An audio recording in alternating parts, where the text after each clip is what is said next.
কি ডুমুরের রেসিপি খুঁজছো? তাহলে এই রেসিপিটি একবার ট্রাই করো।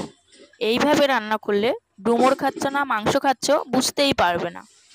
নমস্কার বন্ধুরা, এসপি মন্ডল কিচেনের পক্ষ থেকে তোমাদের সবাইকে অনেক অনেক শুভেচ্ছা। প্রতিদিনের মতো আমি আজকেও একটা রেসিপি নিয়ে হাজির হয়েছি, আর আজকের রেসিপিটি হচ্ছে ডুমুরের রেসিপি। এটি দেখার জন্য প্রথম থেকে শেষ পর্যন্ত অবশ্যই আমার সাথে থাকবে।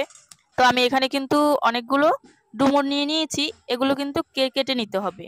আর এটা কাটার জন্য একটা পাত্রে কিছুটা জল নিয়ে নিতে হবে, আর নিয়ে নিতে হবে হলুদ জল, যাতে ডুমুরটা কেটে রাখার পর ভিজিয়ে রাখতে হবে যাতে কষটা বেরিয়ে যায়।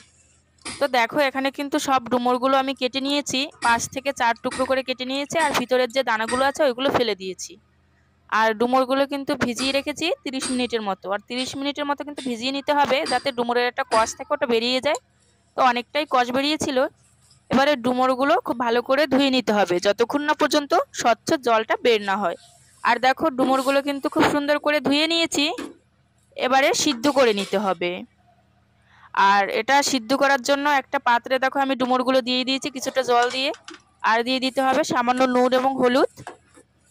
এটা প্রায় 70% সিদ্ধ করে নিতে হবে, আর ডুমুরগুলো কিন্তু এখন সিদ্ধ হয়ে গেছে। এবারে কিন্তু জলটা ছেঁকে নিতে হবে। তো আমি ডুমুরগুলো নামিয়ে কিন্তু জলটা ছেঁকে নিচ্ছি। আর দেখো ডুমুরগুলোর কষটা কিন্তু বেরিয়েছে, আর ডুমুরগুলোর কালার কিন্তু চেঞ্জ হয়নি, পুরো সবুজেই রয়েছে। আর আমি রান্না করার পরও কিন্তু ডুমুরটা সবুজেই থাকবে। দেখো জলটা কিন্তু ছেঁকে নিচ্ছি, আর ছেঁকে নেওয়া হয়ে গেছে। এবারে কিন্তু ডুমুরটা রান্না করে নিতে হবে। এটা রান্না করার জন্য উনানে একটা কড়াই বসিয়ে দিয়েছি, আর কড়াইটা কিন্তু গরম হয়ে গেছে। কড়াইটা যখন গরম হয়ে যাবে ঠিক তখনই দিয়ে দিতে হবে সর্ষের তেল। আর তেলটা কিন্তু খুব ভালো করে গরম করে নিতে হবে। তেলটা যখন গরম হয়ে যাবে ঠিক তখনই দিয়ে দিতে হবে কিছুটা কেটে রাখা আলু। আমি এখানে দুটো মাঝারি সাইজের আলু ডুমো ডুমো করে কেটে নিয়েছি ছোটো ছোটো করে, তো ওটা দিয়ে দিয়েছি। এবারে এটা একটু হালকা ভেজে নিতে হবে। এটা যখন হালকা ভাজা হয়ে যাবে ঠিক তখনই এখানে অ্যাড করে দিতে হবে সিদ্ধ করে রাখা ডুমুরগুলো। তো ডুমুরগুলো কিন্তু এখানে আমি দিয়ে দিয়েছি।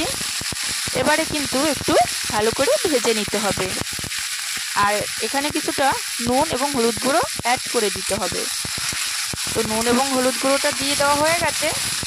তো এবারে খুব ভালো করে একটু ভেজে নিচ্ছি। যখনই এটা খুব ভালো করে একটু ভাজা হয়ে যাবে তখনই কিন্তু এটা তুলে নিতে হবে। তো আমি এখানে কিন্তু একটা গামলা নিয়ে নিয়েছি, এবারে এই গামলাটায় তুলে নিচ্ছি। কড়াই থেকে দেখো ডুমুর এবং আলুগুলো তুলে নিয়েছি, আর কড়াইতে দিয়ে দিয়েছি কিছুটা সর্ষের তেল। তেলটা কিন্তু গরম হয়ে গেছে। তেলটা যখন গরম হয়ে যাবে ঠিক তখনই দিয়ে দিতে হবে পেঁয়াজ কুচি। এখানে আমি মাঝারি সাইজের দুটো পেঁয়াজ ছোট ছোট করে কেটে নিয়েছি। আর দিয়ে দিতে হবে চিংড়ি মাছ। এখানে আমি 100 গ্রাম মতো চিংড়ি মাছ কেটে ধুয়ে নিয়েছি, ওটা দিয়ে দিয়েছি। আর দিয়ে দিতে হবে স্বাদ মতো নুন এবং হলুদ গুঁড়ো। এটা দিয়ে কিন্তু আস্তে আস্তে নেড়ে নেড়ে বেশ লালচে করে ভেজে নিতে হবে।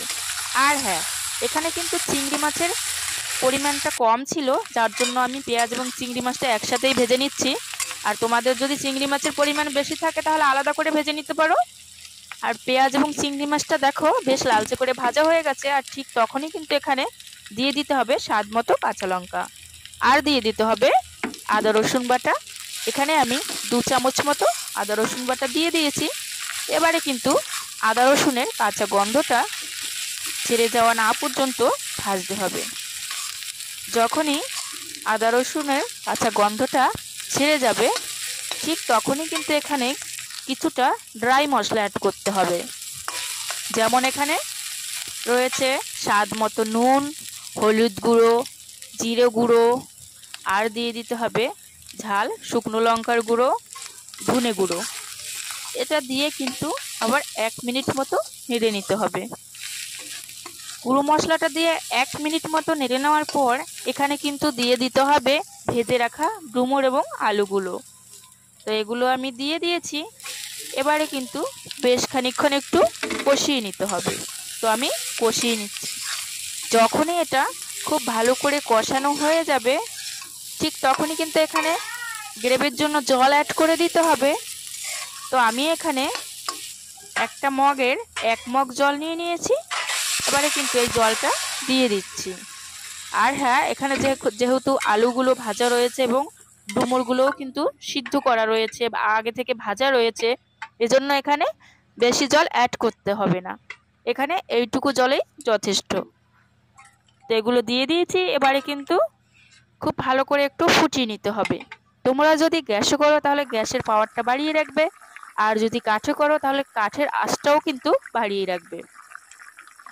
তো আমি ডুমুরগুলো দেখো গ্যাসের পাওয়ারটা বাড়িয়ে কিন্তু খুব ভালো করে ফুটিয়ে নিয়েছি। আর যখনই দেখবে যে ঝোলটা এইভাবে মাখো মাখো হয়ে এসছে, মানে কমে এসছে, ঠিক তখনই এখানে অ্যাড করে দিতে হবে ধনেপাতা কুচি। আর এখানে আমি একটা বাটির 1 বাটি ধনেপাতা কুচি নিয়ে নিয়েছি, এটা কিন্তু দিয়ে দিচ্ছি। আমি এখানে ধনেপাতা কুচি ব্যবহার করছি, তোমরা চাইলে কিন্তু এখানে গরম মশলাও অ্যাড করতে পারো। তো ধনেপাতা কুচিটা কিন্তু দেওয়া হয়ে গেছে। এবারে কিন্তু 1 থেকে 2 মিনিট একটু ভালো করে নেড়ে নামিয়ে নিতে হবে, যাতে ধনেপাতার ফ্লেভারটা আলু এবং ডুমুরের গায়ে মিশে যায়। তো দেখো আমি কিন্তু 1 থেকে 1.5 মিনিট নেড়ে কিন্তু গ্যাসটা অফ করে দিয়েছি। আর ডুমুরের রেসিপিটা একবার দেখো কতটা সুন্দর হয়েছে, আর কালারটাও কিন্তু বেশ সুন্দর এসছে। এই রেসিপিটা যেদিন আমি বানিয়েছি খেতে কিন্তু ভীষণ ভালো লেগেছিল, পুরো একদম মাংসর মতো লেগেছিল। রেসিপিটি এতটাই মজার যেটা একবার ট্রাই না করলে বুঝতেই পারবে না। আর এই রেসিপিটি যদি তোমাদের ভালো লেগে থাকে অবশ্যই কিন্তু লাইক, কমেন্ট এবং শেয়ার করবে। আর পরবর্তী ভিডিওটি পাওয়ার জন্য চ্যানেলটি সাবস্ক্রাইব করে আমার পাশে থাকবে।